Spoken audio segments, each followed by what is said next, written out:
Rahul Gandhi nomination കൊടുക്കാൻ വരുമ്പോൾ സ്വന്തം കൊടി പോലും ഉപേക്ഷിക്കേണ്ടി വന്ന ദുരന്തമാണ് കോൺഗ്രസിനെന്ന് CPM സംസ്ഥാന സെക്രട്ടറി MV ഗോവിന്ദൻ മാസ്റ്റർ. സ്വന്തം ഐഡന്റിറ്റി നഷ്ടമായെന്നും ഗോവിന്ദൻ മാസ്റ്റർ പറഞ്ഞു. മലപ്പുറം വേങ്ങരയിൽ തിരഞ്ഞെടുപ്പ് പ്രചാരണ റാലിയിൽ സംസാരിക്കുകയായിരുന്നു അദ്ദേഹം. ഇന്ത്യയിലെ കോൺഗ്രസിന്റെ വലിയ നേതാക്കളിലൊരാളാണ് രാഹുൽ ഗാന്ധി.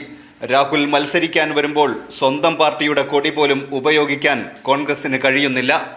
ഗോവിന്ദൻ മാസ്റ്റർ പറഞ്ഞു. ഇന്നൊരു ചിത്രം കണ്ടു, അത് വളരെ രസമുള്ള ചിത്രമാണ്.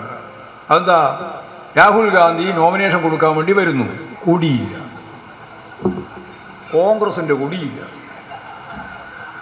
എടോ, രാഹുൽ ഗാന്ധി വന്ന് നോമിനേഷൻ കൊടുക്കുമ്പോൾ അപ്പോഴെങ്കിലും ഒരു കൊടി പിടിക്കാൻ ധൈര്യം വേണ്ടേ? കൊടി ഉപേക്ഷിച്ച് മത്സരിക്കേണ്ടി വന്ന ദുരന്തമാണ് ഇന്ത്യയുടെ കോൺഗ്രസ് നേതാവിനുണ്ടായത്. ഇടതുപക്ഷത്തിനെതിരെ കേരളത്തിൽ പുതിയൊരു മുന്നണി രൂപപ്പെട്ടിരിക്കുന്നു. വർഗീയ കക്ഷിയായ SDPIയെ സഖ്യകക്ഷിയാക്കാനുള്ള നീക്കത്തിലാണ് കോൺഗ്രസ്. UDF ഇനി SDPIയുടെ കൊടി കൂടി കെട്ടേണ്ടി വരുമെന്നും ഗോവിന്ദൻ മാസ്റ്റർ പറഞ്ഞു. ഇപ്പോൾ കേരളത്തിൽ വലിയൊരു പുതിയ മുന്നണി രൂപപ്പെട്ടിട്ടുണ്ട്. ആരൊക്കെയാ?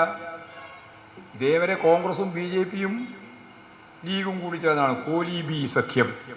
ഞാൻ നേരത്തെ പറഞ്ഞപ്പോൾ ഒരു വർഗീയതയെ പറ്റി പറഞ്ഞപ്പോൾ SDPIയെ കൂടി ഞാൻ അതിൻ്റെ അകത്ത് ഉൾപ്പെടുത്തി പറഞ്ഞിട്ടുണ്ട്. ആ SDPI ഇവിടെ ഈ കേരളത്തിൽ UDFന്റെ സഖ്യകക്ഷിയായി മാറാൻ തീരുമാനിച്ച ഗുരുതരമായ പ്രത്യാഘാതം സൃഷ്ടിക്കുന്ന ഒരു രാഷ്ട്രീയ സാഹചര്യമാണ് ഈ മലപ്പുറത്ത് ഉൾപ്പെടെയുള്ളത്. ഉപയോഗിക്കാൻ പറ്റില്ല. SDPIക്കാരുടെ കൊടിയും കൂടി കെട്ടേണ്ടി വരും, അത് ഉപേക്ഷിക്കേണ്ടി വരും. നിങ്ങളിങ്ങനെ ആളെ പറ്റിക്കാൻ വേണ്ടി നടക്കുകയാണ്, രാഹുൽ ഗാന്ധി ഉൾപ്പെടെ. ഈ തെരഞ്ഞെടുപ്പിൽ സഹായിച്ചാൽ അടുത്ത തദ്ദേശ തെരഞ്ഞെടുപ്പിൽ തിരിച്ചു സഹായിക്കാമെന്നാണ് SDPI UDF ധാരണയെന്നും ഗോവിന്ദൻ മാസ്റ്റർ പറഞ്ഞു. മലപ്പുറം മണ്ഡലത്തിലെ വള്ളിക്കുന്ന്, വേങ്ങര, മങ്കട എന്നിവിടങ്ങളിലാണ് ഗോവിന്ദൻ മാസ്റ്റർ പങ്കെടുത്തത്.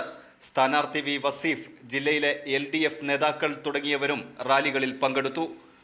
കൈരളി ന്യൂസ്, മലപ്പുറം.